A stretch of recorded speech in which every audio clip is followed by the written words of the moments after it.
we are defining the general term of a geometric progression. How to find the nth term of GP, sum of GP, we will discuss in this topic.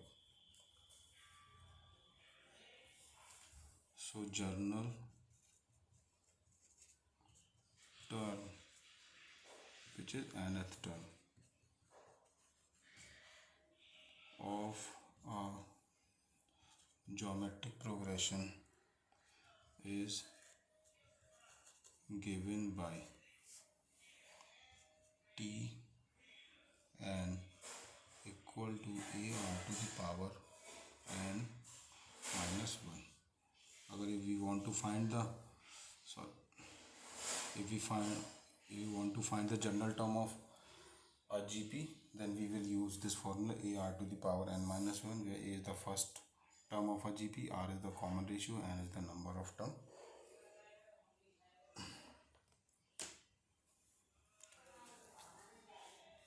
अब इसमें क्या दो condition रहती है मेरी, nth term from end is given by, nth term from the end is given by Tm r to the power n minus 1, where m हमारा क्या stand for total number of terms.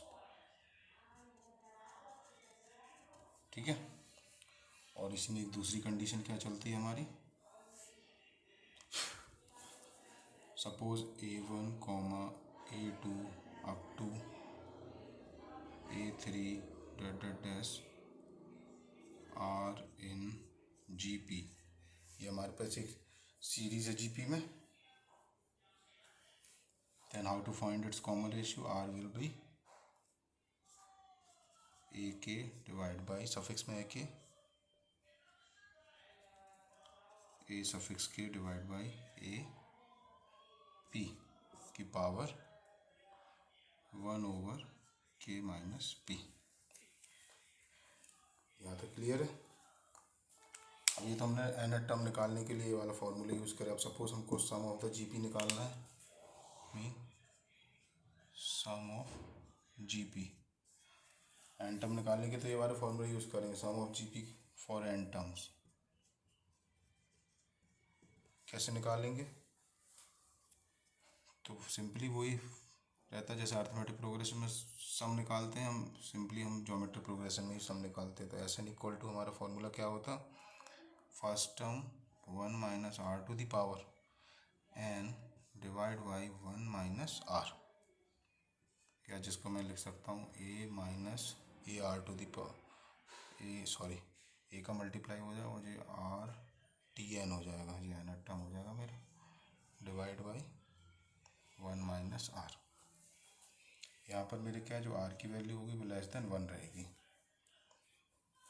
और अगर suppose are की value is greater than 1 है तो उसके लिए सम का फॉर्मूला क्या हो जाएगा, S N will be equal to A R की पावर एन माइनस 1 और आर माइनस 1. सिंपली आर की वैल्यू ग्रेटर देन 1 है तो ऑब्वियसली हम ये वाला फॉर्मूला लगाएंगे और इसको हम क्या ले सकते हैं, R T N minus A divide by R minus 1, where R is greater than 1. R क्या हमारा कॉमन रेशियो है. When R equal to 1 sum will be, जब आर 1 के बराबर हो जाएगा तो ऑब्वियसली कैंसिल आउट हो जाएगा, तो हमारे पास क्या बचेगा, N R when R equal to 1. तो ये तीन फार्मूले जो हम यूज़ करेंगे in finding the sum of a geometric progression. First of all, we have to find its common ratio. Then after that, we have to check whether the common ratio is greater than 1, smaller than 1, or equal to 1. After that, we will implement these formula according to the value of r. And these are the formula to finding the general term of a GP. ठीक है. ये तो हम तब formula लगाएंगे जब हमारे पास term define हो, मीन्स एन टर्म्स के लिए लगाएंगे. सपोज अब मेरे को इनफाइनाइट सीरीज दे रखी हो, means sum of infinite series ये तो क्या मेरी एन टर्म तक सीरीज़ थी, तो इसके लिए वाले फॉर्मूले यूज़ करेंगे। अब मेरे पास इनफाइनाइट टर्म्स के लिए सीरीज़ है, तो उसके लिए हम फॉर्मूले क्या करेंगे, मीन्स वहाँ पर मेरी जो आर की वैल्यू होगी वो -1 to +1 वेरी करेगी, मीन -1 से ग्रेटर होगी आर की वैल्यू बट लेस देन 1 होगी। दैट इज़, इसको भी लिखते हैं मॉडुलस और आर लेस देन 1। तो इसमें सम ऑफ इनफाइनाइट नंबर कैसे निकालेंगे जीपीयू, sum of infinity will be a divide by 1 minus r. इसमें एक कंडीशन होगी, if r is greater than equal to 1 then जो S sum of infinity tends to infinite. ठीक है,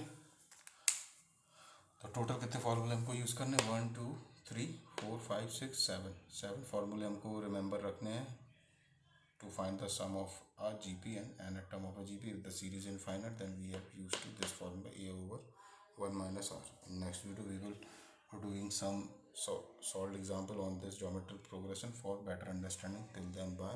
We will meet in the next video. Bye.